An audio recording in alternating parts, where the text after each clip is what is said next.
Bonjour à tous et bienvenue pour ce nouveau webinaire Tous Mobiles.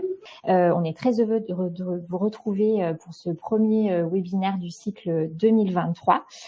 Comme vous le savez, ce webinaire s'inscrit, je vous le rappelle, dans le cadre de la démarche Tous Mobiles initiée par le laboratoire de la mobilité inclusive avec le soutien du ministère de la Transition écologique et de la cohésion des territoires. Ce 12e épisode est intitulé « Comment la mobilité solidaire aide à prévenir les risques ?» et donc il est consacré au sujet des risques. Alors pourquoi avoir choisi ce sujet ? Eh bien parce que la mobilité, par les mouvements physiques qu'elle induit, génère également des risques. En premier lieu, le risque routier, mais pas seulement.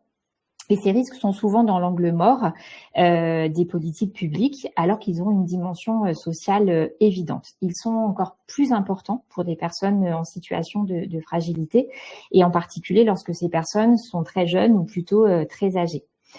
De ce fait, la mobilité solidaire ne peut pas se passer de réflexion, mais aussi d'action pour construire une mobilité plus sûre pour tous. Comment mieux comprendre la nature de ces risques, notamment ceux qui concernent les personnes fragiles? Comment intégrer la prévention des risques dans les dispositifs d'accompagnement proposés par la mobilité solidaire? Quels dispositifs, quelles actions sont proposées aujourd'hui par les différents acteurs pour limiter les risques ou les prévenir? Ce sont toutes ces questions auxquelles on vous propose d'essayer d'apporter des éclairages et des débuts de réponse cet après-midi avec nos intervenants. Pour démarrer en ouverture, nous aurons Manuel Salaté, secrétaire général de l'Observatoire national interministériel de sécurité routière, puis Gérard Ranja, docteur en sciences de l'éducation et responsable du laboratoire le LEM. Ensuite, nous aurons une série d'interventions, notamment sur des dispositifs qui aident à limiter ou prévenir les risques, avec Cathy Bataille de l'association Carburpera, puis Christelle Robin, coordinatrice de l'association La Roue qui tourne, suivie de Sébastien Fess, responsable transport chez Proledis, une entreprise.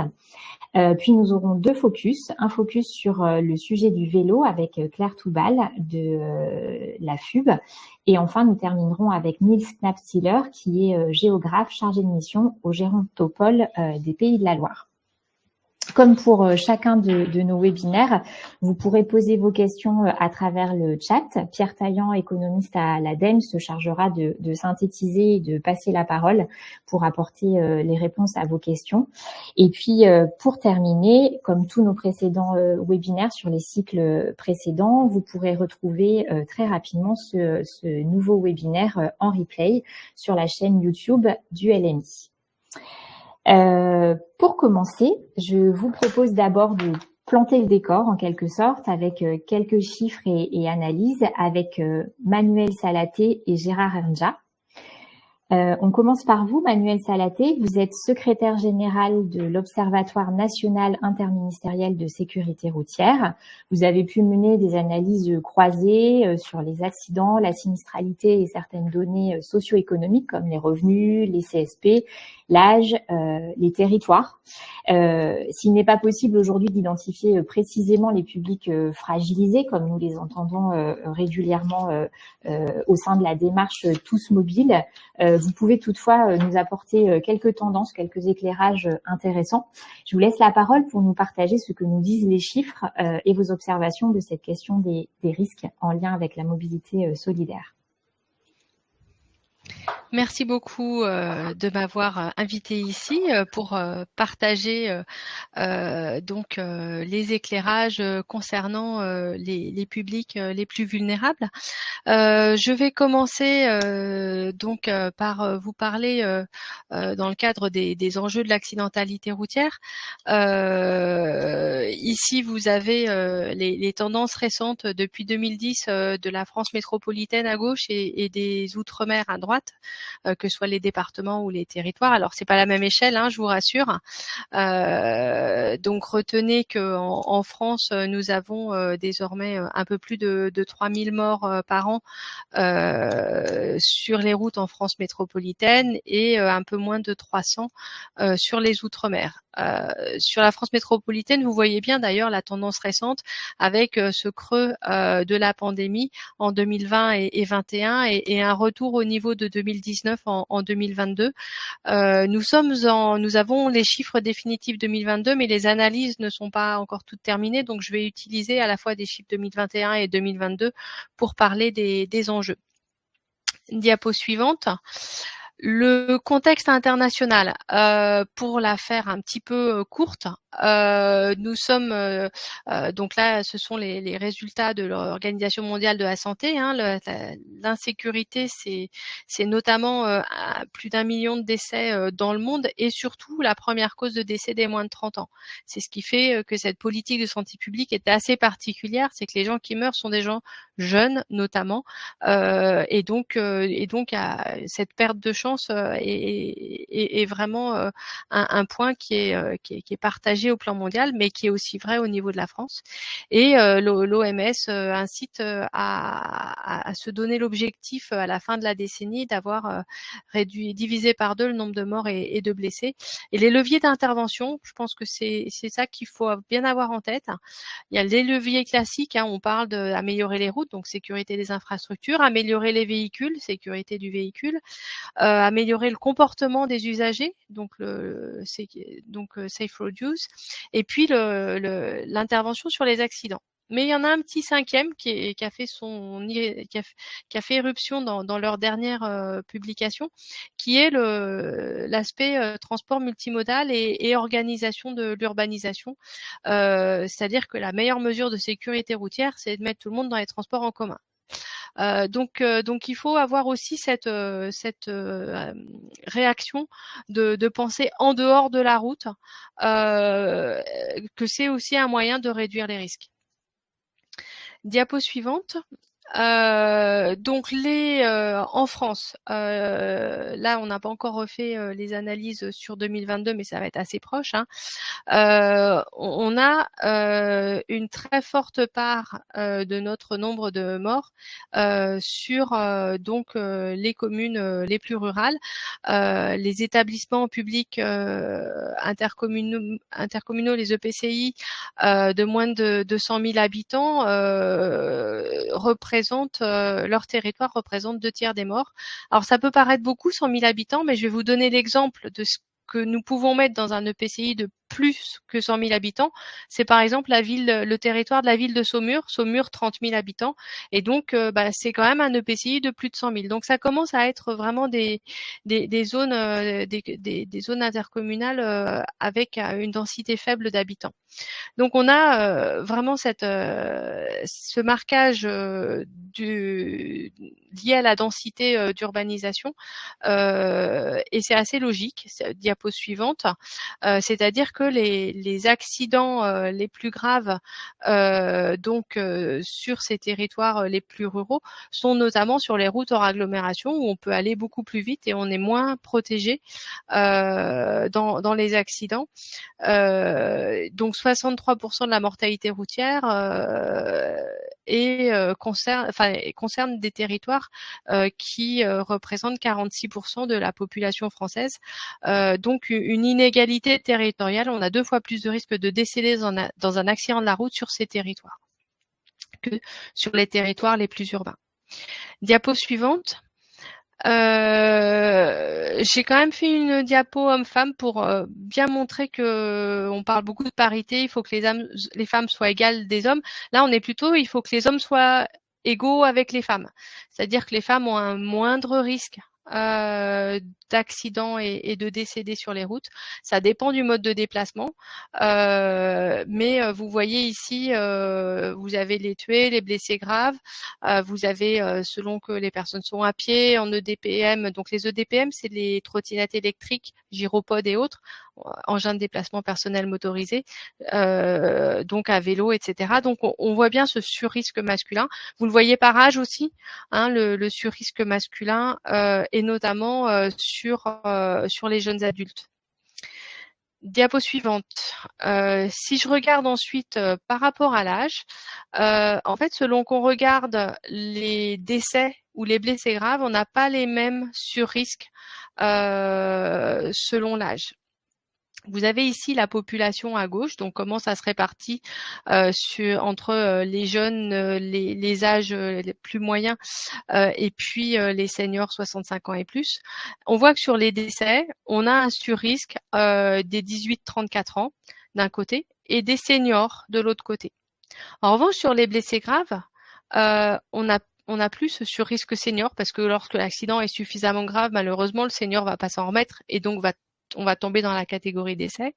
Alors que les jeunes, soit ils meurent sur le coup, soit finalement leur constitution va faire qu'ils vont survivre, et donc en tant que blessés graves. Et en tant que blessés graves avec des séquelles, ça c'est le troisième camembert, le quatrième camembert, celui plus à droite, où vous voyez que les moins de 35 ans donc forment une forte part des blessés avec séquelles, et donc en particulier sur les blessés graves et les blessés avec séquelles, on a un surrisque non seulement des 18-34 ans, mais aussi des adolescents, des 14-17 ans, qu'on n'avait pas sur la mortalité.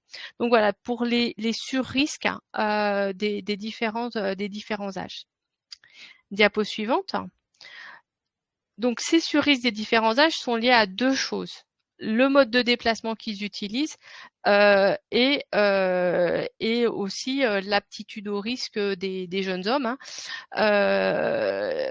Les modes de déplacement, en France, on se déplace beaucoup en voiture, mais la voiture est quelque chose qui protège quand même assez bien ses occupants.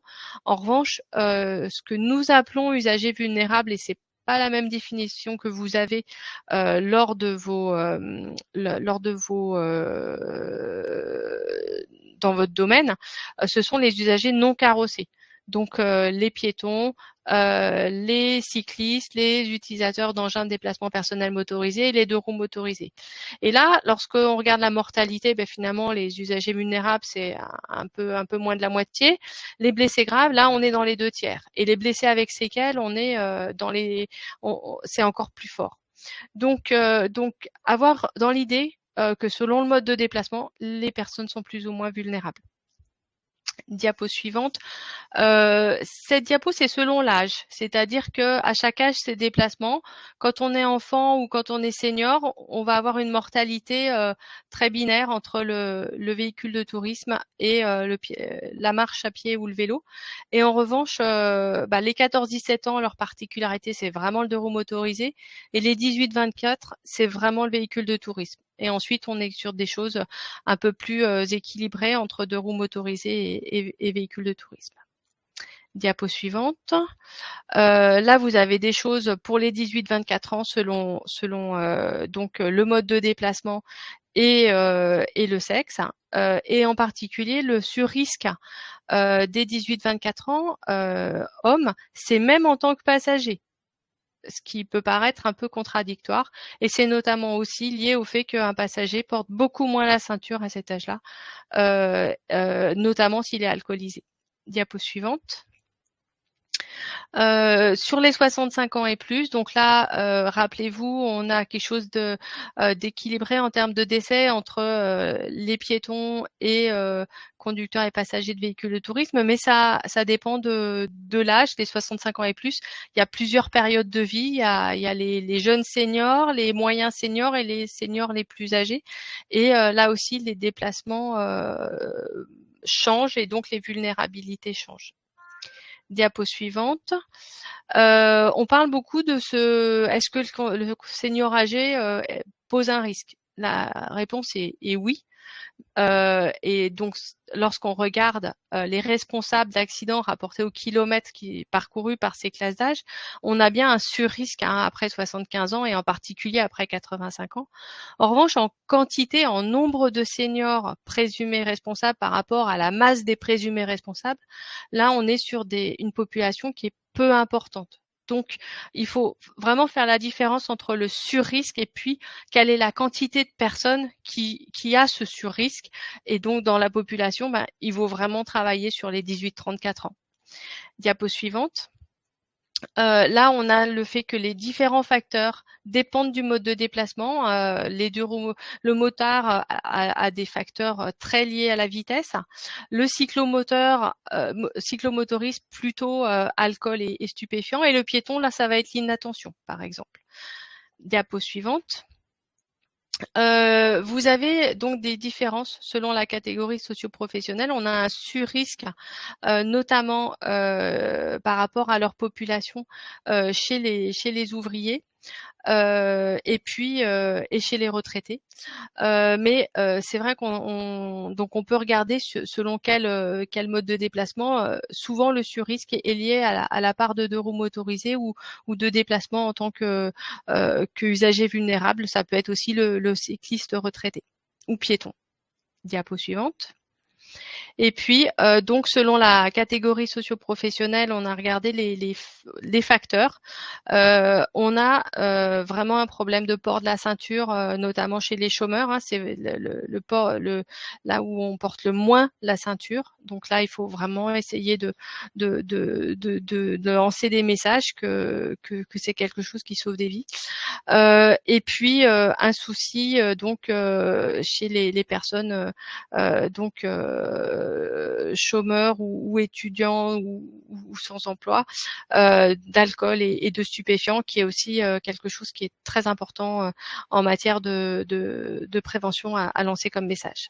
Diapo suivante.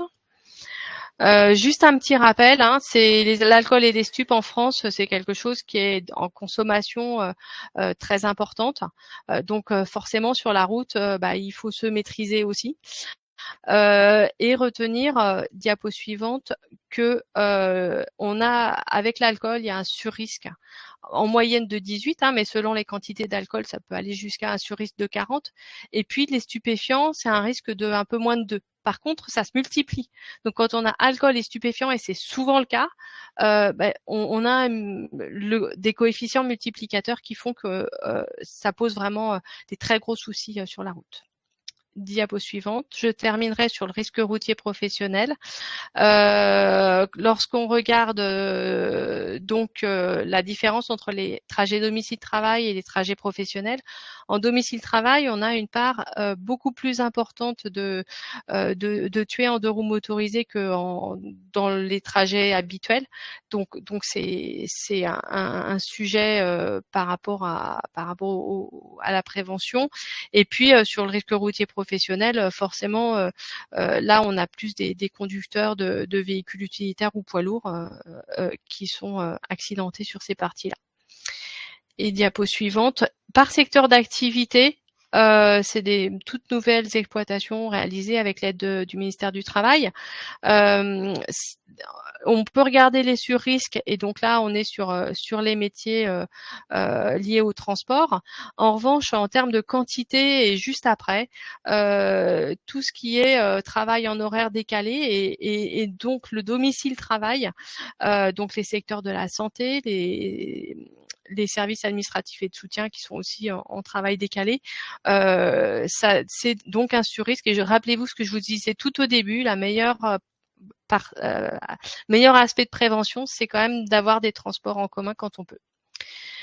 Diapo suivante, c'est ma toute dernière diapo. Le risque individuel d'être tué selon le temps de déplacement. Je reviens encore sur le deux roues motorisées, en particulier chez les moins de 50 ans, avec un très fort surrisque lié à ce mode de déplacement. Et puis sur le vélo, là on est plutôt sur un surrisque après 50 ans. Donc oui, il faut avoir une activité physique, mais avec avec le casque, avec en s'hydratant, ne pas sortir quand il y a la canicule, etc. Voilà, c'est pas juste n'importe comment qu'il faut le développer. Donc voilà. Et j'ai terminé avec mon intervention. Vous pouvez retrouver un certain nombre d'informations sur le site de l'Observatoire. À l'heure actuelle, donc le bilan complet 2022 sortira en septembre et vous avez donc les premiers résultats définitifs 2022 et le bilan complet 2021 qui est une source importante d'informations déjà. Merci beaucoup. Et vous aurez effectivement, comme c'est indiqué dans le chat, les présentations seront envoyées aux participants et vous les retrouverez également dans le replay. Donc on le voit, hein, il y a des éléments de fragilité et des notions de surrisque qui sont diverses liées à l'âge, à la CSP, au mode de travail. On a des territoires aussi qui seraient plus protecteurs que d'autres. Je vous propose de continuer à poser ce cadre pour comprendre comment cette question du risque se pose pour les personnes fragilisées avec Gérard Ernja. Vous êtes docteur en sciences de l'éducation et responsable du laboratoire d'études pour l'éducation à la mobilité à l'école de conduite française. Au-delà des chiffres, si on descend d'un cran vers les publics fragiles, en quoi cette question des risques finalement se pose-t-elle de manière plus prégnante que pour d'autres publics? Quels sont les leviers pour agir et essayer de conjuguer mobilité solidaire et prévention des risques? Quels sont les prérequis? C'est des questions auxquelles on vous a demandé d'essayer de répondre pour cette ouverture. Oui, bonjour, merci d'abord pour l'invitation. Je m'occupe aussi de prévention puisque je suis aussi responsable de CF Prévention, hein, où on fait de la prévention du risque. Donc, le titre, vous l'avez dit en ouverture, c'est que les risques sont souvent dans l'angle mort de la mobilité qu'on peut appeler inclusive et solidaire. Et à mes yeux, ce webinaire est sans doute indispensable. C'est vraiment un moment clé. Si on parle d'inclusion, il ne peut pas y avoir d'inclusion, à mes yeux, sans réflexion sur l'exposition au risque de ceux qu'on accompagne. L'inclusion, c'est une société suffisamment ouverte et protectrice pour accueillir tout le monde, avec les mêmes chances, mais aussi avec le même degré ou sentiment de sécurité pour tous. Donc l'inclusion doit mettre la question des risques et de leur prévention au cœur de tous les dispositifs de solidarité. Et on l'a vu dans les chiffres précédents, mais on va aussi l'analyser ici, c'est pas encore forcément le cas aujourd'hui, hein. Donc, pour commencer cette intervention, je vais essayer déjà de différencier danger et risque, parce qu'on parle de deux notions qui sont très proches, mais quand même aussi différentes. Le danger, c'est la capacité d'un objet ou d'une situation à pouvoir causer un dommage. Le danger est indépendant de celui qui le prend. Un bilan d'essence, par exemple, représente par nature un danger. Le risque, c'est la probabilité qui m'est donnée ou qui est donnée de me confronter à cette situation dangereuse à partir de cet objet. Le risque, c'est toujours une forme de calcul, mais c'est un calcul dont on ne connaît pas toujours tous les éléments et c'est aussi un calcul, on va le voir, qui m'est souvent imposé. Donc, le risque par rapport à ce bilan d'essence, c'est de manipuler le bilan. Et ce risque est d'autant plus fort que les précautions que je prends sont faibles, d'autant plus fort que mes connaissances sont faibles et d'autant plus fort que la manipulation m'est parfois imposée. Je ne le fais pas parce que je veux le faire, mais je le fais parce qu'on me demande de le faire. Donc, on dit souvent le risque c'est la vie, il n'y a pas de vie sans risque, mais je voulais juste aborder très rapidement le coût du risque. On a dit le coût humain, c'est 3000 tués aujourd'hui en France, mais vous avez vu les chiffres mondiaux, cela ne baisse pas vraiment. Il y avait, même en France, il y avait eu un moment en 1972 avec 18 000 tués. Donc 3000, on peut se dire c'est pas si mal que ça, mais c'est encore 9 par jour. Et il faut compter, on l'a rappelé avant, le nombre de blessés avec des conséquences qui sont durables. Et le coût du risque routier, c'est aussi financier, c'est aussi pour l'économie, c'est aussi pour la société. On estime que ça peut aller jusqu'à 50 milliards d'euros tous les ans, hein. Et si on élargit au monde du travail, il y a à peu près 600 000 arrêts de travail dus à des accidents du travail chaque an en France. Et le coût moyen d'un accident du travail est souvent supérieur à 10 000 euros. Donc là encore, vous voyez les coûts, entre guillemets, que génèrent ces risques routiers. Alors, pour revenir au rapport entre risque routier et inclusion, et entre risque et population dite fragile, je vais reprendre l'exemple d'une activité qui est au centre des dispositifs d'inclusion, c'est la conduite automobile. On a dit que la conduite, c'est une activité risquée, mais c'est aussi l'activité par laquelle entrent beaucoup de personnes dans les dispositifs d'inclusion. Donc, un exemple, encore une fois, conduire de nuit, c'est potentiellement plus dangereux que de conduire de jour. Le risque est lié à l'acceptation que j'aurai plus ou moins grande de me confronter à cette conduite de nuit. Et là encore, j'ai dit plus ou moins volontaire parce que souvent, j'ai pas la connaissance de ce risque-là. On a beaucoup pensé. Quand j'étais jeune conducteur, je pensais que c'était moins risqué de conduire de nuit. Vous voyez, c'est pas toujours intuitif, ça peut être contre-intuitif. Et l'autre chose, c'est qu'on n'a pas toujours le choix. Je peux devoir travailler de nuit dans un lieu qui n'est pas desservi par les transports en commun. On a entendu qu'avant, le transport en commun, c'est un moyen de réduire les risques. Quand on a un transport en commun à disposition et surtout à des horaires décalés. Et cette difficulté ou cette injonction de conduire de nuit, c'est le cas de nombre de personnes qui sont accompagnées dans des dispositifs de solidarité. Donc, je vais reprendre le lien entre risque et sphère sociale. Je peux réaffirmer, ça a été dit avant, mais que les conséquences des risques ne sont pas égales pour tous. Si on reste encore sur l'exemple du risque routier, on peut dire que véritablement les confrontations à des situations à risque et même les prises de risque sont différentes selon les personnes, selon leur niveau cognitif, c'est-à-dire même le niveau d'intelligence. C'est plus compliqué que l'intelligence, mais le niveau cognitif, la capacité à analyser les situations, selon le milieu social ou culturel. Et je vais dépasser le risque routier parce qu'on peut voir aussi que ces inégalités-là, elles concernent quasiment tous les risques, et pas seulement les risques routiers. Alors, je rappelle le risque en fonction des véhicules et des modes de déplacement. Les déplacements individuels sont plus risqués que les déplacements collectifs. Les déplacements avec les 2 roues motorisées sont plus dangereux que les voitures. Le risque est multiplié par 27 avec une moto de grosse cylindrée, par exemple. Plus la cylindrée de la moto est importante, plus le risque est important. Les voitures mal entretenues ou anciennes sont plus à risque que les voitures plus récentes, les voitures légères plus que les voitures lourdes. Par exemple, l'exemple du camion, le conducteur d'un camion, pour lui, le risque est relativement faible pour lui, mais il est très fort pour celui qui rencontre. Donc, on peut voir que les personnes précaires qui sont accompagnées dans des dispositifs d'inclusion sont surreprésentées par rapport aux déplacements et modes de déplacement qui génèrent des risques. Si je prends les situations, on l'a vu aussi, on va le voir très rapidement, la nuit, les routes départementales plutôt que les autoroutes, les accidents du travail et surtout les accidents de trajet, domicile-trajet, là encore, on est dans des situations typiques où nos publics précaires sont surreprésentés. Et si je prends les derniers points, les personnes et les métiers, on a rappelé avant le risque routier, c'est un risque de fréquence. Celui qui conduit beaucoup a plus de risques que celui qui conduit peu, quoique il y a aussi des nuances à apporter. Donc ça concerne aussi beaucoup ceux qui n'ont pas d'alternative au déplacement automobile. Ça concerne plutôt les jeunes, mais aussi les plus de 75 ans. Donc, je répète ce qui a été dit. Plutôt ceux qui viennent d'obtenir leur permis de conduire. Le permis de conduire qui est le sésame à l'emploi, c'est aussi, après le permis de conduire, d'ailleurs même quel que soit l'âge auquel on le passe, c'est aussi une période qui va durer 6 mois, 1 an, où il y a vraiment un surrisque. Les débats aujourd'hui sur le permis à 17 ans sont aussi des débats qui sont problématiques par rapport au risque routier, donc ils peuvent appeler des réponses. Les catégories socio-professionnelles, il y a une étude d'un chercheur, un sociologue qui s'appelait Mathieu Grossetête, c'était il y a une quinzaine d'années déjà, qui disait l'accident frappe en premier lieu les composantes masculines et rurales des classes populaires.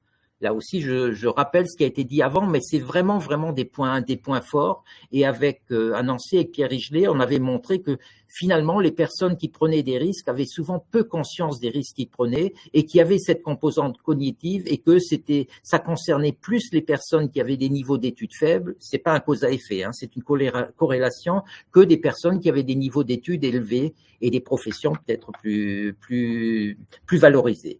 Donc, si on croise toutes ces données, on sait que près de la moitié des 18-25 ans tués sur les routes sont des ouvriers ou appartiennent à ces classes socio-professionnelles, alors qu'ils représentent moins de 25% de la population.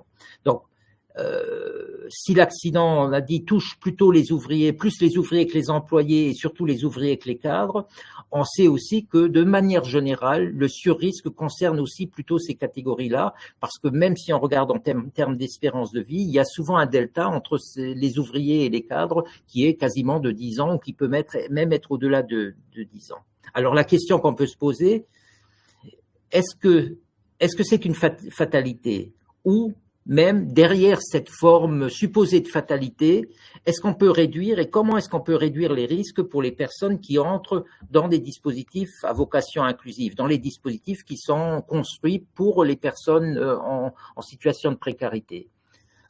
Si je prends l'exemple d'un homme qui a moins de 25 ans, un permis récent, des revenus faibles, un métier qui l'oblige à prendre sa voiture, une conduite de nuit fréquente, cette personne est indéniablement à risque. Elle coche toutes les cases qu'on a vues avant. Mais on voit aussi et on sait aussi par expérience qu'il existe des solutions pour que les risques soient finalement acceptables. Mais ces solutions-là nécessitent un accompagnement. C'est pas une fatalité. L'étude qu'on avait faite sur les jeunes conducteurs montrait que tous les jeunes conducteurs n'étaient pas à risque, que certains étaient mieux sensibilisés que d'autres et qu'on pouvait travailler avec eux sur cette sensibilisation.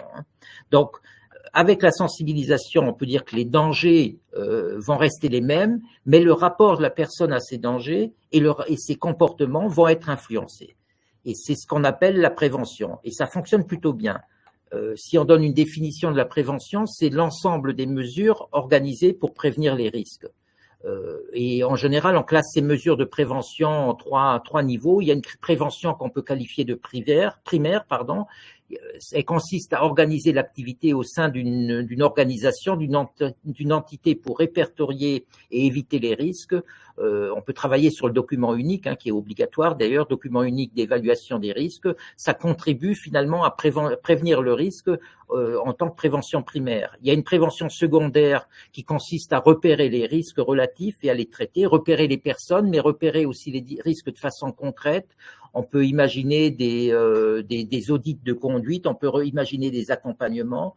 Et il y a une prévention tertiaire qui consiste finalement à éviter les récidives. Parce que l'autre caractéristique quand on travaille avec les entreprises, c'est que c'est très souvent une petite partie de la population des entreprises qui représente, c'est en général entre 5 et 10% qui représentent grosso modo 20 à 25% des accidents. Donc la prévention ne doit pas forcément se porter de la même manière sur tous les salariés ou sur tous les usagers. Ça veut dire qu'on peut avoir des traitements différenciés. Alors, vous allez avoir des exemples par la suite et des exemples pour moi qui doivent être des pistes qui doivent irriguer tous les dispositifs inclusifs et solidaires. Je vous remercie. Merci beaucoup Gérard. Je vous propose de passer à notre première session de questions-réponses avec Pierre Taillant. Pierre, est-ce qu'on a des questions ? À toutes et bonjour à tous. Alors, pas beaucoup de questions, mais on a une question un petit peu générale. Un participant demande si on réduit les inégalités sociales, est-ce qu'on réduit le risque ? Alors, c'est peut-être une question pour Gérard et Anja. Si on peut réduire les inégalités sociales de plusieurs manières. Est-ce qu'on les réduit vers le haut ou vers le bas ? Je dirais c'est la question. Oui, si en réalité, ce qu'on observe sur les longues périodes, c'est que par le développement, certains pays ont fait, grosso modo, ont résolu une partie des risques. La France est passée de 18 000 à 3 000 tués. Les pays en voie de développement, les pays qui se développent en général baissent le nombre de tués et d'accidents de la route. Donc le développement économique, le développement social, c'est aussi une manière de faire baisser le risque routier. Ouais. Merci. Et peut-être une question pour Manuel Sabaté. Les accidents sont-ils plus graves sur les trajets domicile-travail ou sur les autres types de trajets ? En fait, les accidents les plus graves sont sur les routes où on peut avoir de la vitesse. Parce que la vitesse va entraîner pas mal d'énergie dans l'accident lorsque quelque chose se passe mal.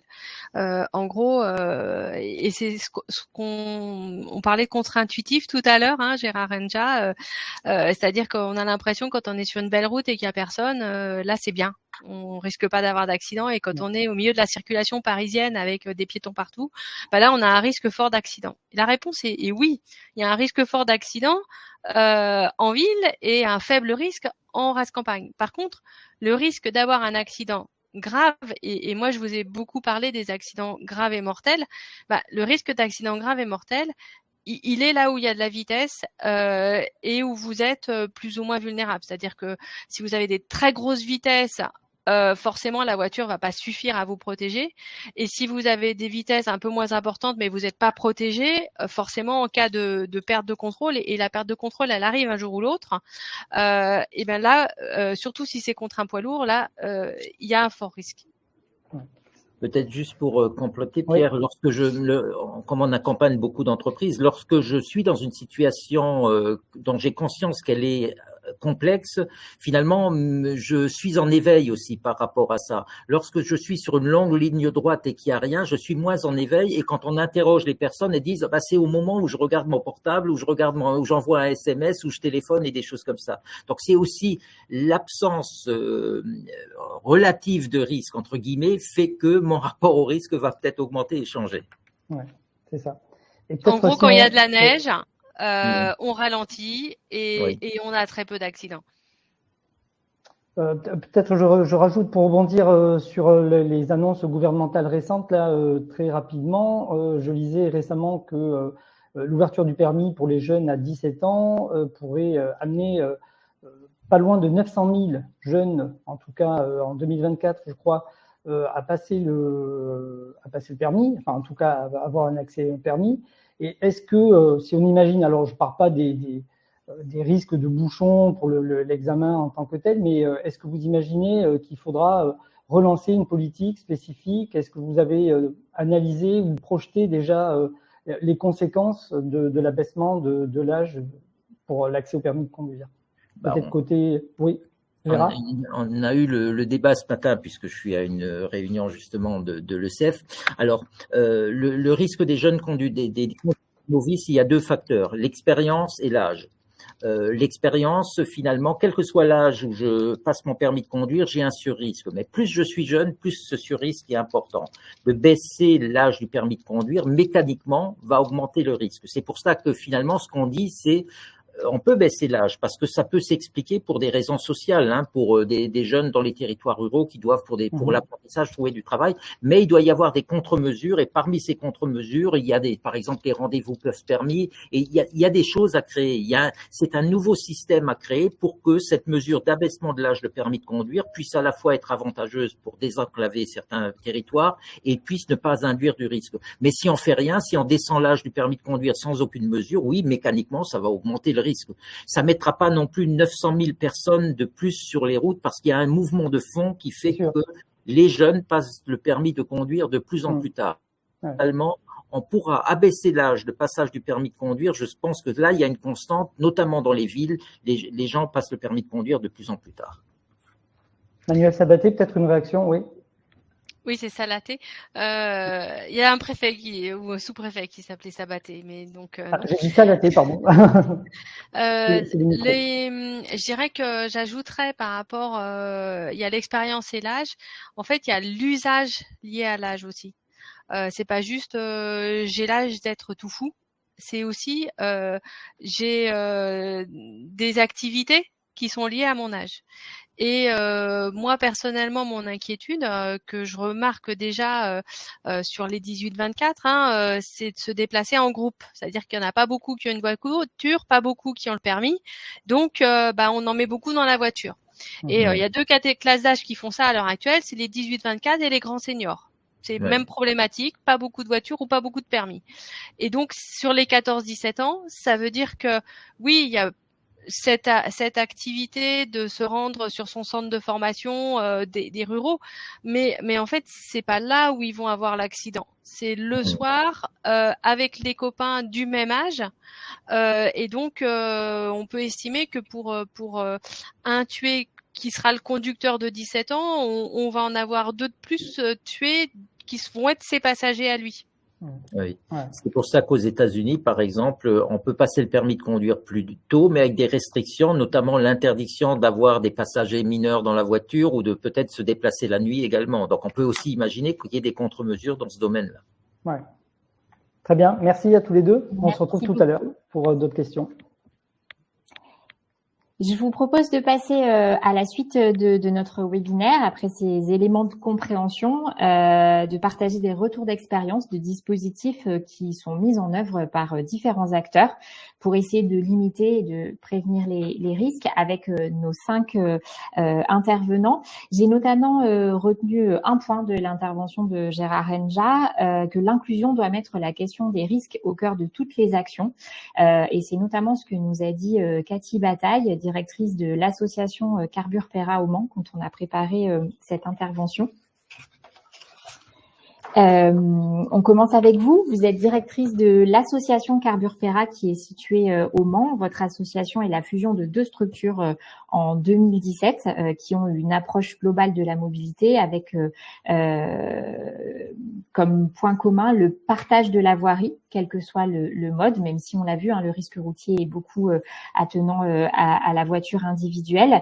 Vous accompagnez les personnes dans leur accès à l'emploi et vous placez la sécurité routière au cœur et comme point de départ de toutes vos actions. Et c'est l'objet principal de vos statuts d'association. Je vous laisse nous dire comment se sont construites vos actions et ce qu'elles contiennent. Oui, bonjour, Madame Bataille de l'association Carbure Pera sur Le Mans. Donc nous avons plusieurs actions au sein de l'association. On est sur une activité d'accompagnement à la mobilité, on est garage et loueur solidaire et on fait de l'apprentissage et de l'éducation. Ce qui est important pour comprendre comment la sécurité routière intervient sur l'ensemble de nos dispositifs, c'est de comprendre l'histoire de l'association. Ces 2 associations qu'on choisi de fusionner en 2017. Une première association Carbure Emploi qui était sur de la location de 2 roues et l'association La Piste d'éducation routière, ce qui explique notre nom Pera, qui est une petite piste qu'on va voir en photo tout à l'heure et qui a été créée réellement pour de la prévention sécurité routière tout au début pour des élèves. Les 2 associations ont choisi de travailler ensemble dans les années 2013-2014 où avant de louer des cyclomoteurs, à l'époque, c'est ce qu'on louait, des cyclomoteurs et c'était le début des scooters, on allait à la piste d'éducation avec les usagers pour qu'ils puissent apprendre à faire du scooter avant de louer. Donc les liens se sont tissés à ce moment-là et il y a eu la volonté d'unir les 2 associations pour proposer une offre globale. Et donc, l'objet réel de l'association, c'est de faciliter la mobilité pour tous et d'aider à accéder à l'emploi en sensibilisant tout le public à la sécurité routière. Donc, on intervient sur l'ensemble de la Sarthe. Et je veux bien la slide suivante.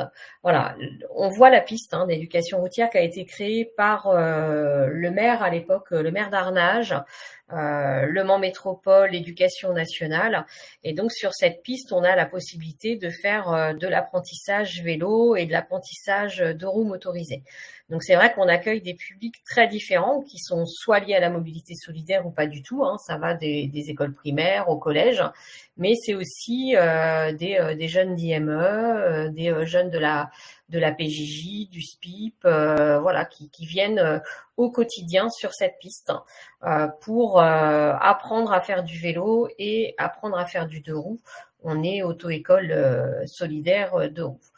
L'intérêt de cette piste, c'est qu'elle est utilisée sur l'ensemble de nos dispositifs, c'est-à-dire qu'aujourd'hui, une personne qui intègre la plateforme mobilité de la Sarthe a la possibilité de venir sur cette piste pour se sécuriser avant, par exemple, de louer un scooter. On sait qu'aujourd'hui, pour conduire un scooter, il y a besoin d'un permis quand on est né après 88. Mais je sais pas, quelqu'un qui est né dans les années 70, qui a jamais conduit de scooter, il peut du jour au lendemain louer un scooter. Donc on a proposé systématiquement à ces personnes-là de venir sur la piste pour essayer le scooter en amont de la location.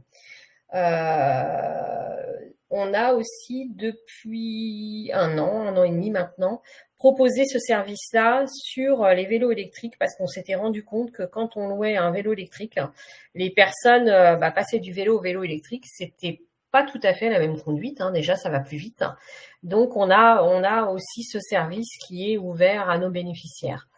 L'intérêt de la piste, c'est qu'elle est, alors on voit pas, mais elle est en bord de Sarthe, elle est cachée et que aujourd'hui, par exemple, de dire qu'on sait pas faire du vélo, c'est quelque chose qui est un peu tabou, alors que sur nos publics, par exemple sur la plateforme, c'est à peu près une quarantaine de personnes, d'adultes, qui viennent par an apprendre à faire du vélo. C'est plus facile parce qu'ils sont cachés et il n'y a pas la vision des autres, par exemple si on était au cœur des quartiers ou si on était en circulation. Donc on a la chance d'avoir ce super outil qui nous sert pour l'ensemble de nos dispositifs. Je veux bien la slide suivante. Mais l'action, elle s'arrête pas là, c'est-à-dire que comme on a une équipe de moniteurs auto-école et puis d'animateurs de piste, on a fait le choix de proposer des actions de sécurité routière qui ont un double objectif, à la fois d'aller à la rencontre du public. Si je prends par exemple l'action qu'on a menée sur, je vous ai mis un exemple d'une affiche sur Lussau. Donc Lussau, c'est une toute petite commune dans la Sarthe. C'est un projet qu'on travaille avec la mission locale sur le repérage des invisibles. Donc l'idée, c'était de proposer une action sécurité routière avec une voiture tonneau, une piste de trottinette électrique, des lunettes virtuelles où on simule si on est piéton ou en vélo. C'est vraiment un prétexte pour faire venir les gens. Donc, on les sensibilise à la sécurité routière et en même temps, on repère du public que derrière, on peut accompagner, soit avec la mission locale s'ils n'ont pas de suivi, soit chez Carbure si ils ont besoin d'action mobilité. Donc, la sécurité routière, elle est pour nous aujourd'hui un moyen d'aller vers les usagers. À droite, vous avez une photo d'une action qu'on a dupliquée. On avait créé juste au moment du Covid en 2020. Une action en partenariat avec des acteurs de l'insertion. On hébergé sur le site de l'AFPA sur Le Mans. On a proposé pour l'ensemble des stagiaires de la formation professionnelle et des salariés dans les chantiers d'insertion la même action avec voiture tonneau, etc. Donc le public pouvait venir et être sensibilisé à la sécurité routière. Et depuis l'année dernière, c'est une action qui est reproduite par Le Mans Métropole, donc en partenariat donc plus large maintenant avec la préfecture, la police, etc. pour sensibiliser les gens de Le Mans Métropole sur la sécurité routière et les dangers de la route. Voilà. L'axe principal, c'est vraiment le partage de la voirie, parce que le constat aujourd'hui, on voit bien qu'il faut apprendre à vivre ensemble. Donc, quand on est en trottinette, en vélo, en scooter, en voiture, tout le monde, ou piéton, tout le monde en ville circule, et c'est parti de ce constat-là, c'est la difficulté à vivre ensemble sur un même lieu. Donc ça, c'est vraiment ce qu'on a mis en place. On a, dans nos actions, continué la sensibilisation avec, depuis cette année, on a ouvert donc notre garage solidaire il y a 1 an et on s'est rendu compte que les gens qui venaient au garage, pour la plupart, n'avaient pas de véhicule qui était conforme au contrôle technique, c'est-à-dire qui roulaient sans le contrôle technique, faute de moyens financiers pour réparer leur voiture. Donc on a proposé cette action, on a eu un financement par le biais de l'État, des services de l'État. On va aujourd'hui dans les zones rurales, on a une vingtaine de journées qu'on va proposer sur la Sarthe, où on va vers des demandeurs d'emploi pour faire un diagnostic sur leur voiture et leur expliquer ce qui n'est plus conforme, pourquoi il faut changer les pneus, est-ce que les freins sont encore bons, on regarde la lumière, on fait tous les points de contrôle pour les inciter à faire les travaux et en même temps on en profite pour leur donner les règles d'entretien des véhicules, à partir de quel moment on fait une courroie, etc. Donc ça, c'est vraiment un moyen d'aller vers le public et de les sensibiliser à un usage raisonné de leur voiture et en toute sécurité. Et depuis que l'asso existe, donc on est loueur solidaire depuis 23 ans, on a un partenariat avec la sécurité routière, donc les services de la préfecture, où sur toutes nos locations, les bénéficiaires peuvent avoir des flyers qui sont en lien avec le véhicule. Ça peut passer de quels sont les équipements sur un scooter, en étant un flyer sur la vitesse, sur la consommation de stupéfiants, sur les médicaments. Donc il y a vraiment aussi ce rôle de sensibilisation quand la personne part avec le véhicule. On lui réexplique les règles de sécurité pour qu'on puisse limiter les risques, puisque on l'a dit tout à l'heure que le public dit précaire et à plus de facteurs d'accidents. Donc, c'est un rôle important. On a continué dans ce sens sur notre plateforme mobilité depuis cette année. On a vraiment voulu accentuer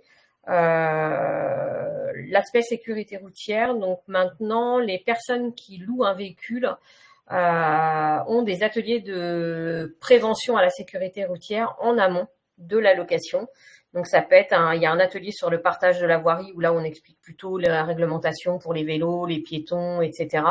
Et on a un atelier qui est animé par une de nos monitrices sur les dangers de la route, hein, donc ce sont les stupéfiants, l'alcool, la vitesse, les distracteurs, etc. Et puis pour soutenir ce public qui souvent est vraiment éloigné de tout ça, on a aussi proposé des cours de reprise de confiance dans sa conduite. On a du public qui a, par exemple, eu son permis à l'étranger. Il n'a jamais conduit en France, ou des gens qui n'ont pas l'habitude de venir en ville et ou habitent à la campagne. Donc, on leur propose des cours gratuits de reprise de confiance en soi. Ils ont droit à 4 heures de cours avec un moniteur pour faire des trajets et du coup rouler en sécurité.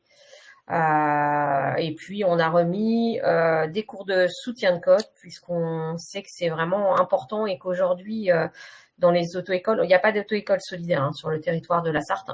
Il n'y a que des auto-écoles dites classiques et c'est vrai que souvent la difficulté du code de la route, voilà, donc on a souhaité appuyer dans ce sens.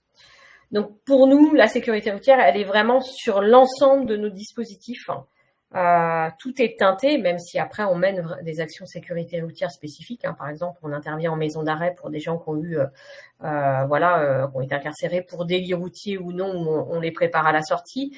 Mais voilà, l'ensemble de l'action, l'ensemble des activités de l'association est teinté avec la sécurité routière. Merci beaucoup pour toutes ces précisions, des initiatives nombreuses et riches, on le voit, et qui sont aussi intéressantes pour l'association en tant que telle. Ce que vous nous disiez quand on a préparé votre intervention, c'est aussi que cette question de prévention des risques, elle permet aussi de sécuriser l'association dans son activité même par rapport aux locations que vous faites, pour éviter des accidents et des sinistres. On est un petit peu en retard. Je vous propose qu'on enchaîne tout de suite sur l'intervention suivante avec Christelle Robin de l'association La Roue qui tourne, avec un zoom sur un module de prévention des risques routiers, toujours évidemment, que vous avez développé pour le FAST. Donc le FAST, c'est la structure des agences de travail temporaire qui invente, conçoit, met en œuvre des aides, services pour faciliter le quotidien des salariés intérimaires et sécuriser leur vie professionnelle.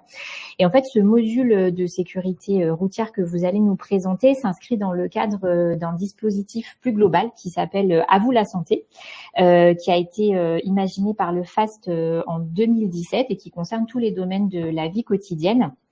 Imaginé d'abord comme éphémère pour répondre à un besoin ponctuel, il a finalement tellement eu de succès qu'il s'est pérennisé.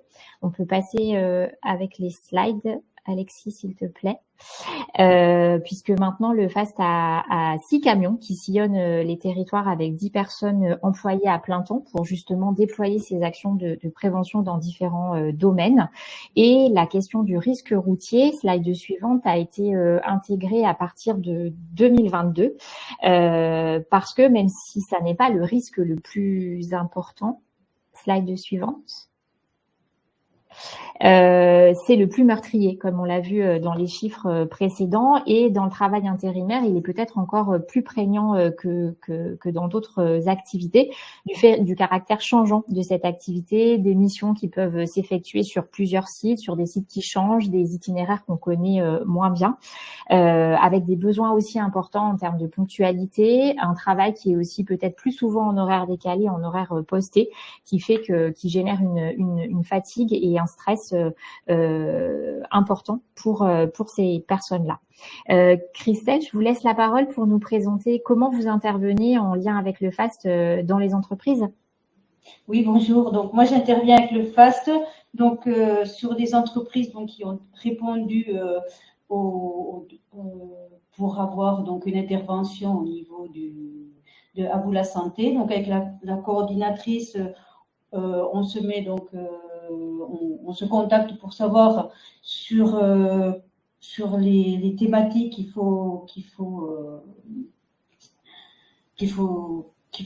enfin, sur lesquelles il faut intervenir. Donc souvent, enfin, ce sont des interventions donc de format court, donc puisqu'on a des équipes, des groupes de 10 à 12 personnes pendant une demi-heure. Donc il faut vraiment intervenir de façon très très ciblée. Ce sont des publics, donc il y a les intérimaires, mais également des permanents. Donc pour les intérimaires, ce sont souvent des catégories, donc des situations précaires, souvent des jeunes. Donc c'est dans des zones où il y a très peu de transports en commun, donc avec des trajets souvent longs qui sont nouveaux pour eux aussi. Donc ils utilisent souvent leur véhicule personnel. Il y a aussi le stress vis-à-vis de l'emploi, puisque bon, ils interviennent sur ces entreprises, soit ils sont nouveaux arrivants, soit ils ont des contrats courts, et ils ont souvent ils travaillent souvent en horaire décalé, en équipe, et souvent aussi en 3-8. Donc on se rapproche donc de la DRH en général pour voir les dernières causes des accidents qui sont intervenus dans l'entreprise. Et l'objectif, donc, c'est vraiment de faire prendre conscience des risques et des facteurs de risque routier pour ces intérimaires sur leur trajet domicile-travail. Donc, on adapte aussi notre intervention par rapport à l'entreprise, par rapport à sa situation géographique. Par exemple, on a eu le cas d'une entreprise qui était dans un milieu assez rural et où le facteur accident, c'était par exemple le gibier. Donc, on revient à l'histoire de la vitesse. Donc, on sensibilise sur ces problèmes de vitesse et comme on disait tout à l'heure, sur des routes où on est seul, mais voilà, on peut avoir un facteur extérieur qui provoque les accidents. Les conditions de travail, bien sûr, avec ce public précaire. Donc, en général, on fait donc il faut que ça soit comme c'est des formats courts, c'est des gens qui sont donc sur leur poste de travail, qui sont mis à disposition pendant une demi-heure. Donc, il faut vraiment aller vite, aller dans le cœur du sujet, être là donc pour faire une action très interactive, avec quand même faire passer les messages donc de sécurité routière. Donc on insiste vraiment sur le partage de la route, sur les différentes, sur la réglementation, comme on l'a dit tout à l'heure, avoir un permis qui soit valable, les assurances, les voitures en état de rouler. Après, en fonction de la saison aussi, il faut rappeler donc comment on adapte sa conduite. Donc, il faut être même en veille sur les bilans de la sécurité routière, sur les campagnes de sécurité routière. Donc là, actuellement, sur l'été, sur l'autoroute, comment on se situe, voilà, où il y a, il faut adapter par rapport, au moment où on intervient. Donc, en fait, comme vous voyez sur la slide, donc on amène des outils. Donc, moi, je travaille aussi avec des outils de la sécurité routière en partenariat. Donc, ils me prêtent les lunettes virtuelles, donc alcool, stupéfiants, les nuits blanches. Donc, moi, je me suis créé également des outils, c'est-à-dire, par exemple, pour avoir les doses barres au niveau de l'alcool.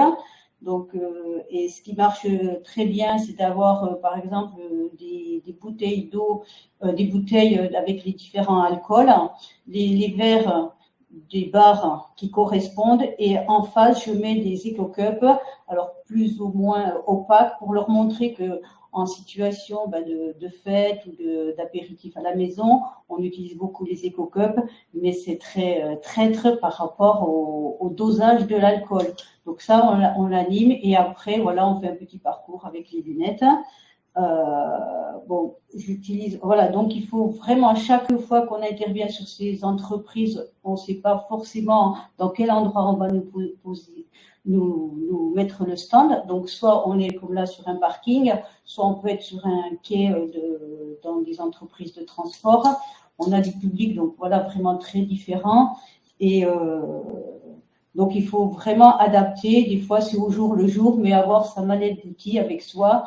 Et donc chaque fois on laisse quand même des flyers, et il y a un peu de discussion, mais c'est vrai qu'il faut aller très vite pour sensibiliser sans culpabiliser, mais vraiment faire passer le message. Attention, voilà, sur la route, on n'est pas seul. Et voilà. Très bien, merci beaucoup. Peut-être une petite question. Quand on a échangé ensemble sur votre intervention, vous avez abordé aussi la question de l'hygiène de vie, qui est un sujet important quand on travaille en horaire décalé et posté. Vous sensibilisez aussi sur ce sujet-là?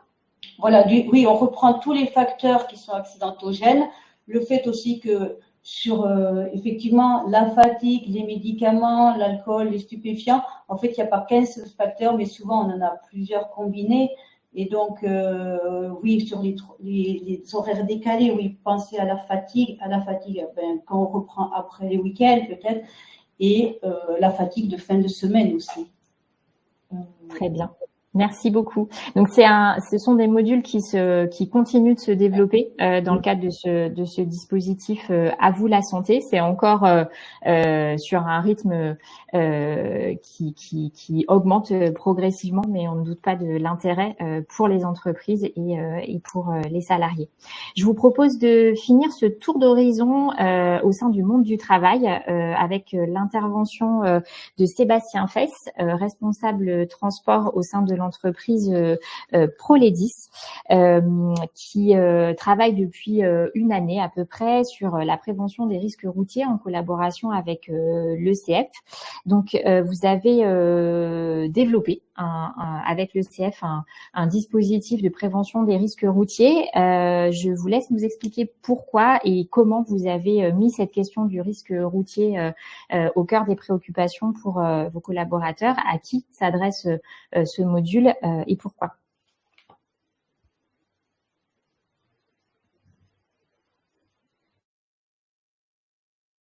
Attendez. Alors, pour la part, je vais déjà présenter la société Proledis. Nous sommes transporteurs, enfin grossistes de base, et nous livrons tout ce qui est restauration hors foyer, restauration scolaire et les hôpitaux. Donc, ce qui emmène une prise de poste de mes conducteurs assez tôt le matin, prise de poste à partir de 4h du matin pour être précis.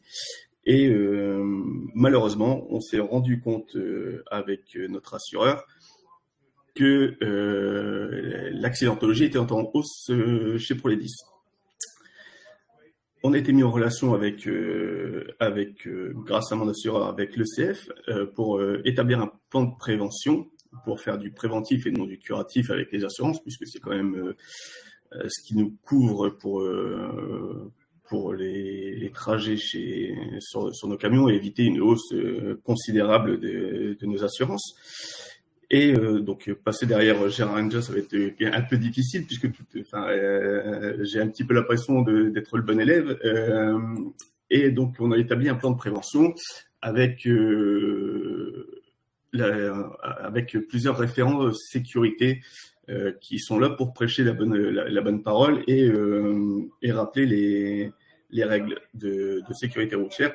Et c'est vraiment pour amener une culture chez nous, développer la sécurité routière, comprendre ce que conduire suppose, c'est anticiper les comportements des autres, puisque étant donné que nous sommes de base à 4h du matin pour les mises en place des livraisons pour tout ce joli monde, les conducteurs sont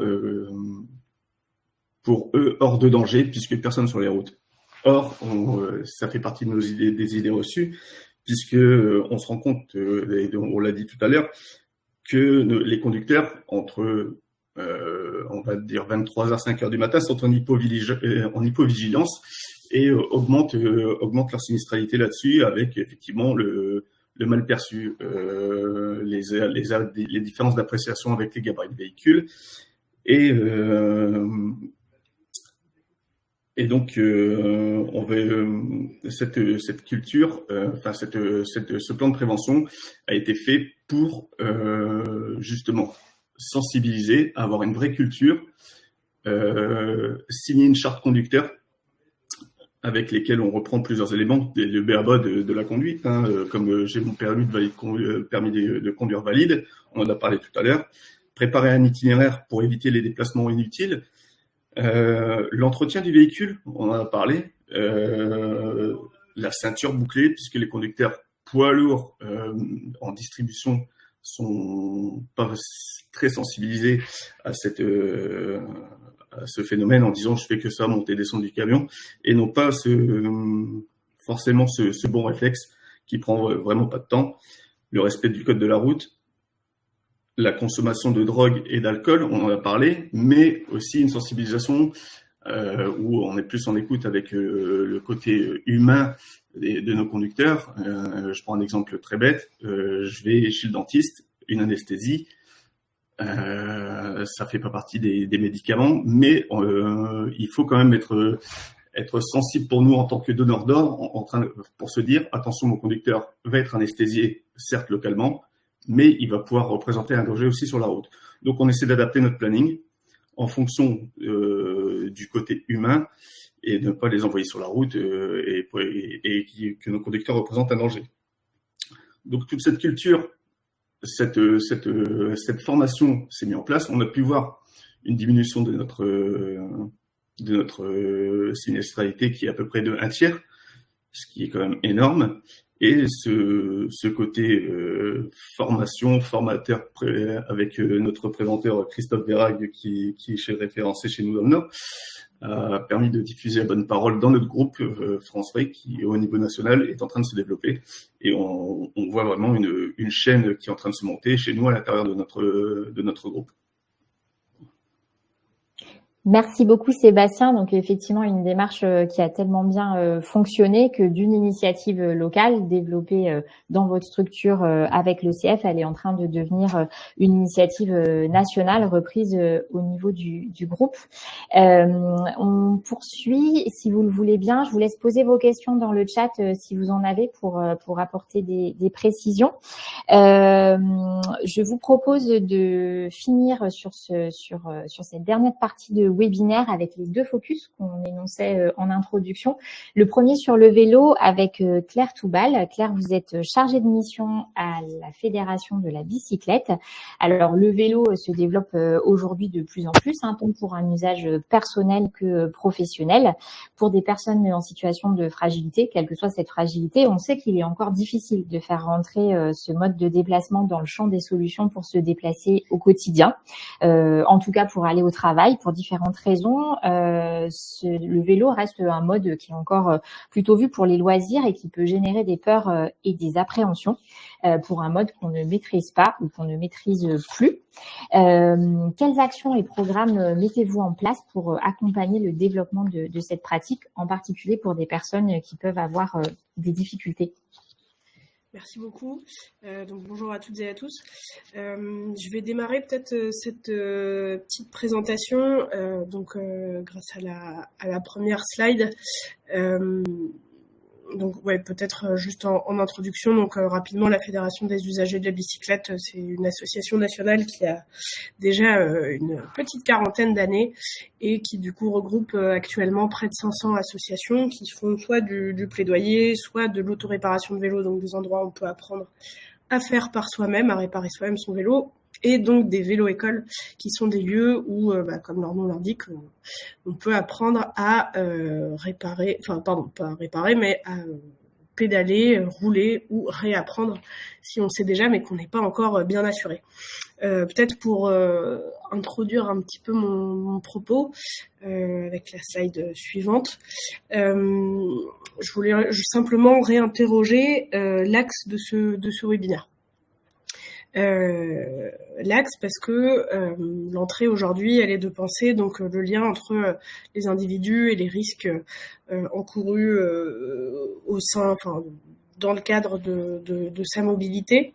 Et certes, la part humaine est une part tout à fait importante de la lecture de la sécurité routière, mais simplement nous, du coup, à la FUB, on a une lecture un petit peu plus vaste qui a notamment un peu été évoquée en introduction de webinaire par Madame Salaté, avec du coup une lecture que j'ai envie d'appeler un peu plus holistique, qui est celle du système sûr, Le système sûr, c'est le postulat donc que les personnes en charge des politiques publiques liées aux mobilités, à la voirie, etc., elles partagent une responsabilité qui est celui de créer un système qui ne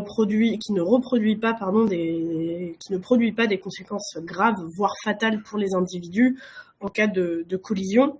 Et du coup, dans ce système, il y a évidemment les individus, n'est-ce pas? Mais le fait est que l'erreur, elle est humaine et mieux vaut composer avec cette donnée plutôt que de l'écarter, puisque c'est un fait et on peut pas s'y soustraire. Et du coup, quand on prend en compte le fait que l'erreur est humaine, on peut essayer de développer une structuration de la route qui tente de prévenir autant que faire se peut les collisions évitables et de minimiser autant que faire se peut également les conséquences des collisions qui sont elles non évitables.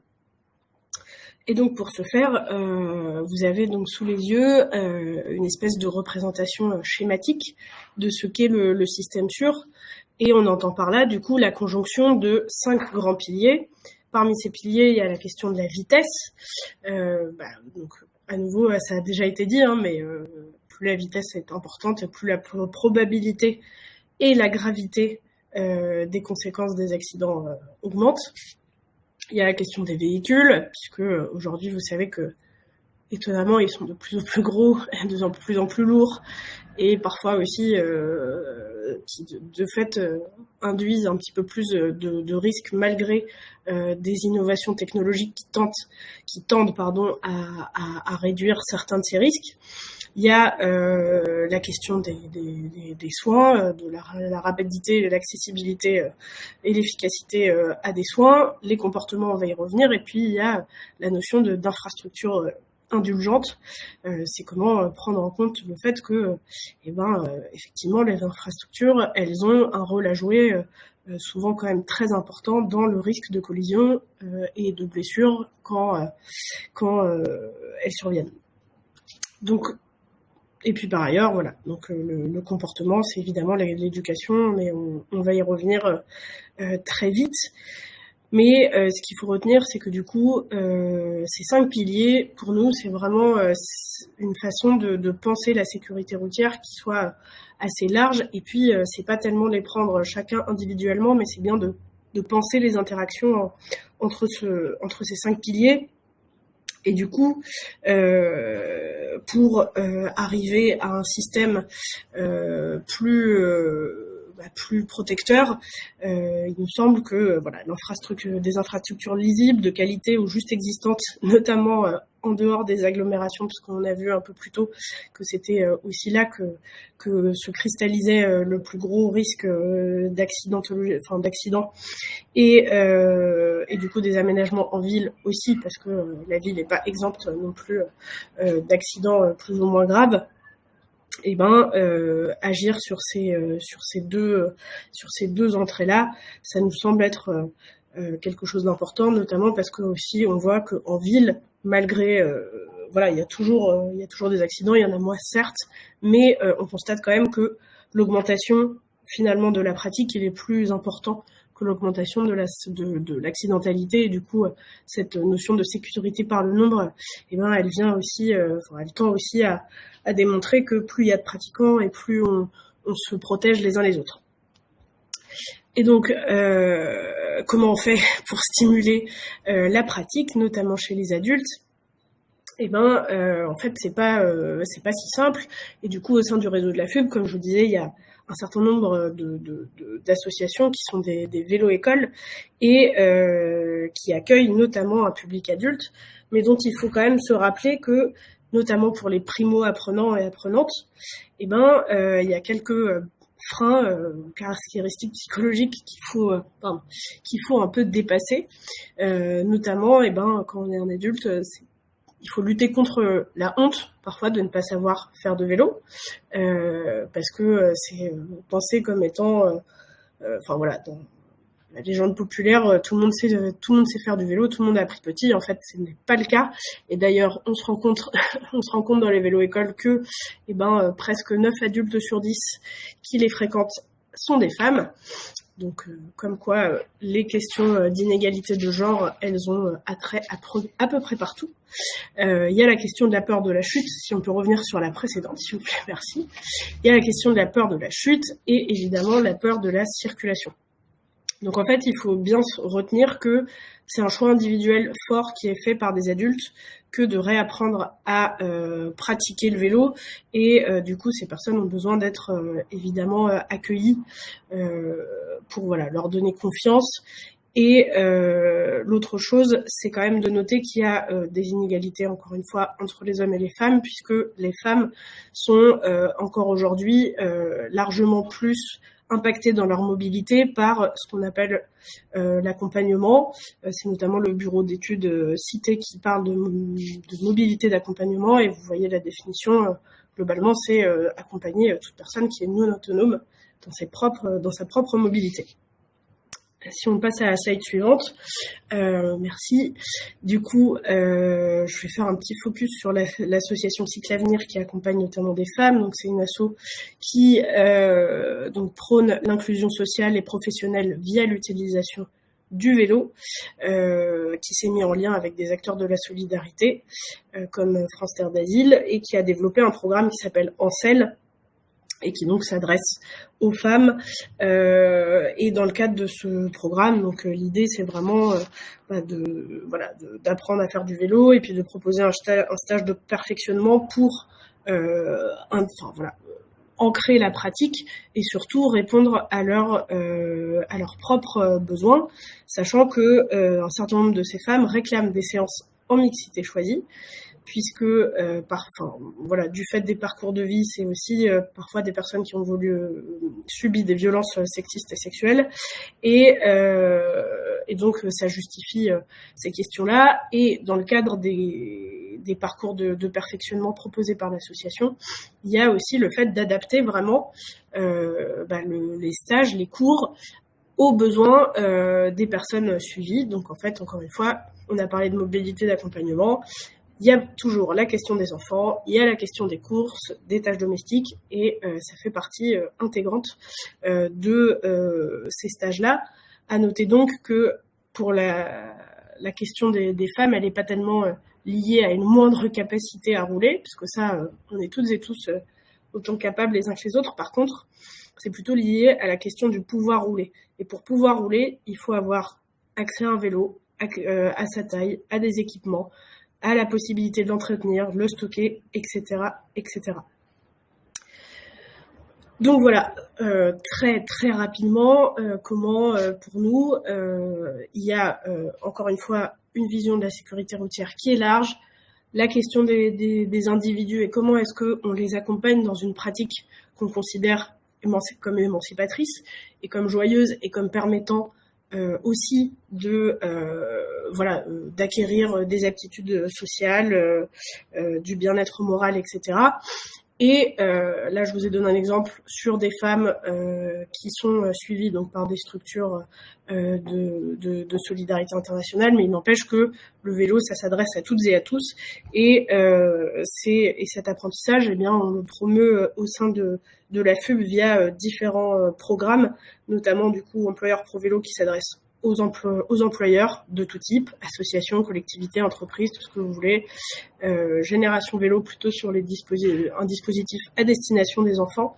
Et puis, il y a l'Académie des mobilités actives, l'ADMA, dont j'ai tiré un certain nombre des informations que je vous ai partagées dans cette très courte présentation, et vous trouverez du coup dans le document qui vous sera envoyé plus tard une bibliographie avec pas mal de ressources, donc n'hésitez pas à aller voir. Il y a notamment les petites vidéos de l'ANMA sur l'apprentissage du vélo pour toutes et tous qui valent vraiment le détour. Merci beaucoup. Alors, on vous entend pas, je pense Sandrine, vous n'avez pas allumé votre micro. Pardon, oui. Merci beaucoup Claire. Je suis désolée, on est un petit peu pris par le temps. Effectivement, vous aurez tous les liens pour visualiser les vidéos et puis les ressources documentaires sur ce sujet-là. On va l'aborder encore un tout petit peu rapidement sur cette dernière intervention consacrée aux seniors, une population dont on sait qu'elle est déjà nombreuse et qu'elle va encore augmenter et dont la mobilité peut être assez rapidement complexe. Il y a des enjeux de maintien à domicile le plus longtemps possible, en toute autonomie, des enjeux de risque d'isolement aussi à partir du moment où on ne peut plus sortir de chez soi, et donc la mobilité joue un rôle important. Nils Knapsiller, vous êtes géographe chargé de mission au Gérontopole des Pays de la Loire. Je vous laisse la parole pour d'abord poser quelques constats et chiffres clés sur cette population, et puis nous partager quelques pistes et exemples d'actions que vous avez identifiées ou déployées. Merci. Donc, je commence juste par la première diapo très rapidement sur ce qu'est le Gérontopole. Alors celle d'après, oui, celle-là c'était. Merci. Donc on est une association de loi 1901 créée il y a un peu plus d'une dizaine d'années, qui a pour objectif d'améliorer la qualité de vie des aînés, d'adapter la société à la transition démographique en la rendant plus inclusive. Tout ça en faisant travailler ensemble le plus d'acteurs de la société possible. Aujourd'hui, on a plus de 240 adhérents, des collectivités, des entreprises, des associations locales, etc. Je ne vais pas rentrer dans le détail, c'est pas le sujet. Et toujours avec l'idée de faire avec et non pour les aînés, ça c'est aussi notre maxime. Et vous trouverez les infos sur le site internet. Sur la diapositive suivante, je vais donc vous présenter quelques chiffres clés. Assez rapidement, sans être du tout exhaustif, parce que c'est pas l'objet de la journée, mais juste avoir bien en tête déjà que les personnes âgées se déplacent en règle générale pour des questions d'achat, donc de faire les courses, de loisirs et de visite à des proches. On a souvent en tête la question de l'accès à la santé, mais ça représente un nombre assez faible finalement de déplacements. Donc si on veut réfléchir sur les mobilités des personnes âgées, il faut réfléchir sur ces trois motifs en priorité. Sur la diapositive suivante, l'idée est juste de vous partager deux facteurs, mais dont vous avez connaissance, le fait que le facteur sociologique a une importance forte sur la mobilité. Donc là, on prend l'exemple de la gêne physique dans les déplacements. Donc je pense que vous ne voyez pas forcément très bien ce qui est écrit, mais c'est pas très grave. Juste pour dire que, comme on le sait, des personnes qui sont en situation de précarité, qui sont issues de métiers comme ceux qui ayant attrait à l'agriculture, ou aussi en difficulté financière liées à des différences de capitaux, ont des difficultés dans leur mobilité plus importantes.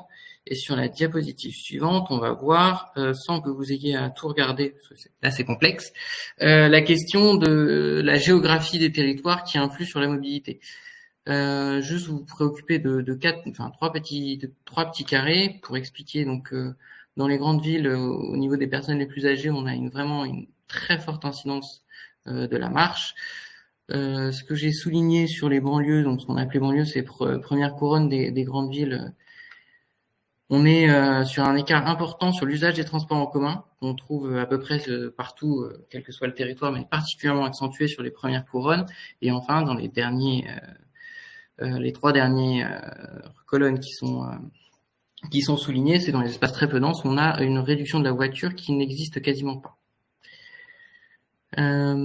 Sur la diapositive suivante, je vous ai mis donc le lien pour aller sur notre dernière étude, et je vous informe juste qu'on a 2 études en cours sur l'accidentalité des personnes âgées, mais je ne reviendrai pas du tout sur ces sujets-là puisque l'ONISR l'a déjà fait en introduction, et sur la question des modes actifs et des personnes âgées. Ensuite, j'ai pris un enjeu, puisqu'on a un temps réduit de parole. Je me suis dit qu'il valait mieux se concentrer sur un enjeu que sur tous les enjeux, donc celui de la dépendance à la voiture individuelle. Pourquoi c'est un problème et en quoi c'est un facteur de risque chez les personnes âgées. Diapositive suivante, merci. Au-delà de tout ce qui concerne le risque routier, puisqu'on l'a déjà bien évoqué, je vais m'attarder à vous dire déjà, donc il y a un problème d'anticipation de l'arrêt de la conduite chez les personnes âgées, qui est pas seulement lié aux questions de la conduite, qui est lié à peu près à tout ce qui concerne l'anticipation du vieillissement, puisque c'est une situation dans laquelle on n'a pas envie de se projeter. Or, si on est sur une anticipation qui ne se fait pas, on arrive à des difficultés, puisqu'on peut avoir une charge pour les aidants, donc ces personnes proches qui vont venir conduire et faire de la mobilité d'accompagnement, comme on le citait juste avant, ce qui peut entraîner une charge pour les aidants et donc des vies qui se complexifient un peu pour eux, ou alors puisque les deux sont cumulables aussi, une réduction de ces déplacements qui va entraîner d'abord une réduction des liens sociaux et un risque d'isolement, puisque c'est la première mobilité qu'on va décider d'arrêter. Enfin, dernière chose, l'enjeu environnemental qu'on n'évoque pas toujours comme un risque, mais que j'assume d'évoquer comme un risque, notamment parce que on est au niveau des personnes âgées sur à peu près un tiers de la population, et il me semble compliqué de faire l'économie d'un tiers de la population dans les réflexions en matière d'émissions de CO2. Donc maintenant qu'on voit le risque que c'est, comment est-ce qu'on travaille le report modal? Diapositive suivante. Ce qu'on a fait, nous, dans nos études, c'est de déterminer ce qui pourrait être, désolé pour la répétition, des déterminants des choix de mobilité des personnes âgées. Tout d'abord, l'habitude, qui est le premier facteur explicatif du comportement des personnes âgées. Autrement dit, c'est parce que me suis toujours déplacé comme ça que je continue. On est sur une génération qui a grandi avec le tout voiture. Et ensuite, 5 autres besoins déterminants qui ont été travaillés par focus group, porteurs de parole, entretien, etc., plein de méthodes qualitatives, qui nous ont permis d'identifier le lien social. Donc, on a les discours qui nous disent des personnes qui veulent faire leurs courses à pied parce que ça permet de rencontrer du monde sur le chemin, la question de la santé, avec des discours aussi liés à la marche, qui peut être un facteur de souffrance, mais en même temps un facteur nécessaire à la bonne santé.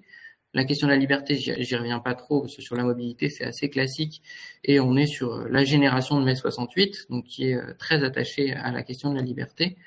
Le caractère confortable, agréable du déplacement, avec des stratégies qui vont pas aller sur les cheminements les plus rapides, mais les plus confortables, que ce soit en prenant le tram au terminus pour pouvoir être assis, ou alors en passant par un autre endroit pour avoir un paysage plus agréable.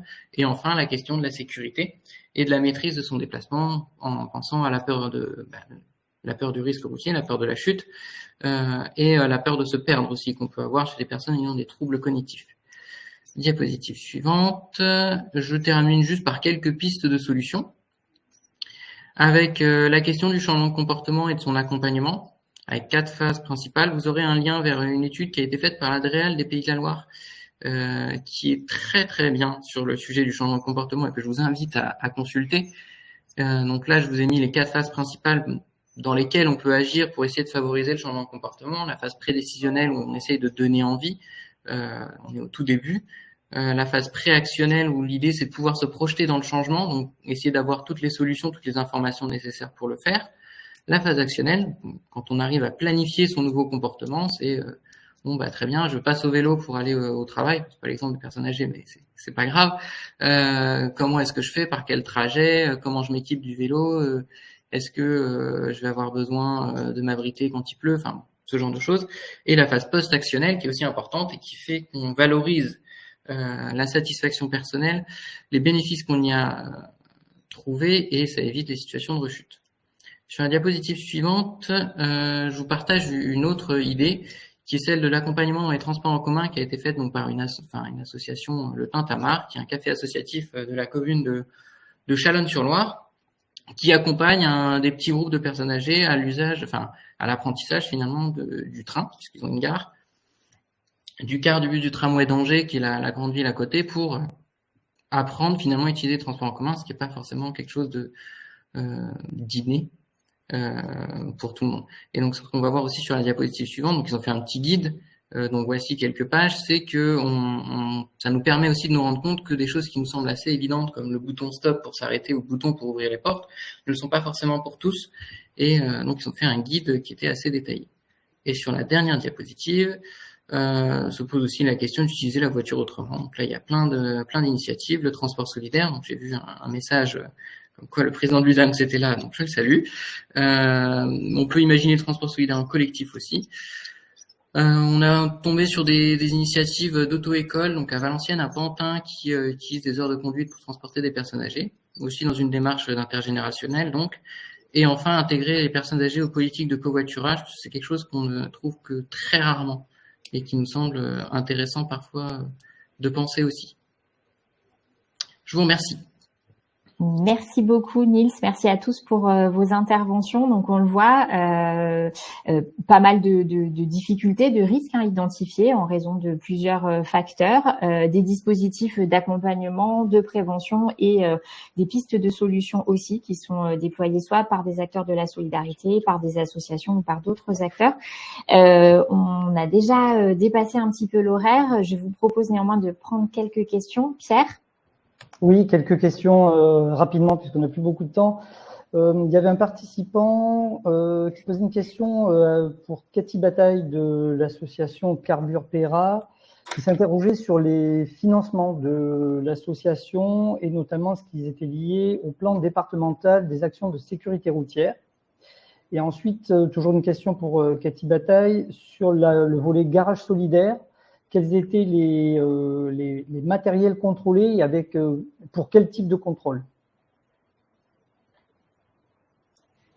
Alors, sur le financement, donc dans le cadre du PDASR, toutes les actions que je vous ai présentées sont pas financées par le PDASR. On a d'autres types de financement. On a une subvention chaque année avec le PDASR, mais qui, alors je sais pas si ça fonctionne pareil dans tous les départements, mais en tout cas sur la Sarthe, on ne peut être que sur de l'achat de matériel. On n'a plus du tout de masse salariale, par exemple, de pris en compte. Donc, chaque année, on fait des demandes. Et donc, l'année dernière, par exemple, sur le PDASR, on a eu des trottinettes électriques. Donc, on est en train de développer un module de sensibilisation à la trottinette électrique, plutôt à destination, pareil, des publics en insertion, publics en situation de handicap. Voilà, notre cœur de notre cible. Voilà. Donc, on a effectivement ce type de financement. Et après, par exemple, l'action que je vous ai montrée, Le Mans Métropole, on la finance sur nos fonds propres. On a des partenaires après qui interviennent gratuitement, je pense à la Massif.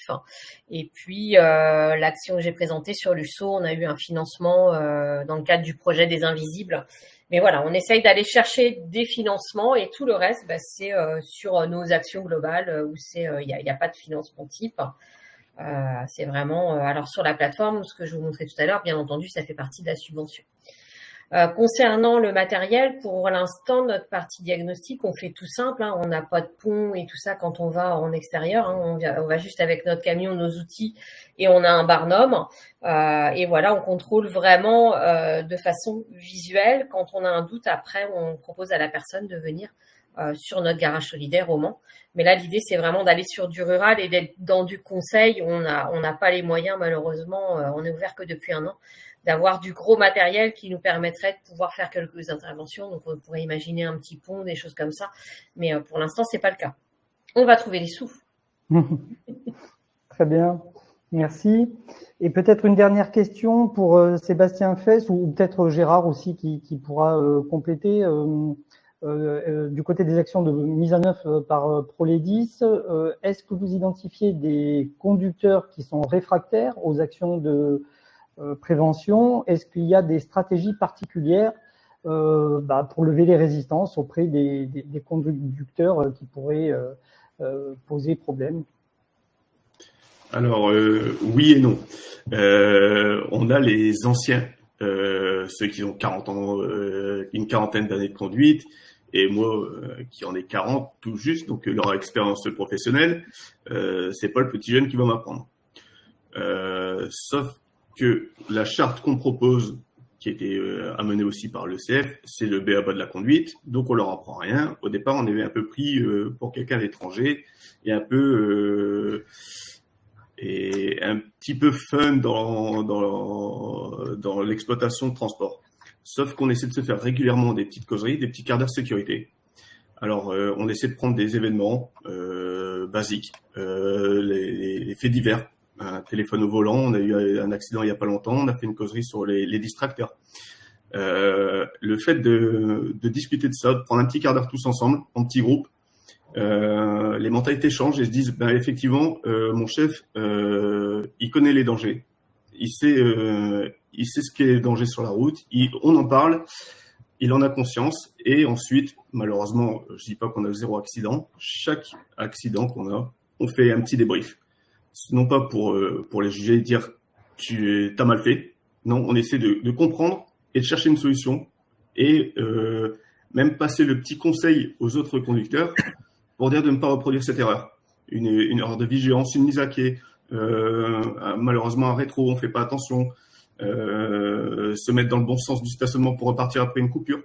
Donc tout ça engendre une communication, ça fait vraiment un petit groupe, on participe, les conducteurs prennent la main, prennent chacun leur tour la petite anecdote, la petite astuce qu'ils ont, et on fait quand je dis un quart d'heure, au final, là où on pensait faire un quart d'heure de sécurité, on est plus sur une demi-heure, 3 quarts d'heure, puisque tout le monde participe et tout le monde est vraiment investi dedans. Juste 2 mots, puisque tu m'as interpellé, Pierre. Je dirais que heureusement qu'il y a des résistances. C'est-à-dire, si je veux faire de la prévention dans une entreprise qui a un sur-risque marqué, s'il n'y a aucune résistance, c'est qu'il y a un problème, j'aurais du mal à agir. Donc, les résistances, c'est le but de la prévention, c'est de vaincre ces résistances, et c'est à partir de là qu'on peut travailler aussi. Oui, bien sûr. Merci pour ces réponses. C'est tout pour les questions. Dans tous les cas, vous retrouverez les liens vers toutes les ressources, les études qui ont été présentées et mentionnées par les intervenants. Oui, merci Pierre, à la fois dans le replay encore une fois, dans les présentations et puis sur le site Tous Mobiles. Merci encore à tous nos intervenants pour leur qualité, la qualité de leurs interventions et puis à tous nos participants. Désolée pour la fin un petit peu tardive. Notre prochain rendez-vous aura lieu le mardi 7 novembre avec un webinaire consacré aux PAMS, les plans d'action communs en faveur de la mobilité solidaire. Puis en fin d'année, mi-décembre, un webinaire consacré aux ZFE et les transformations qu'elles impliquent, notamment pour la mobilité solidaire et les acteurs qui en ont la charge. Merci beaucoup, à très bientôt.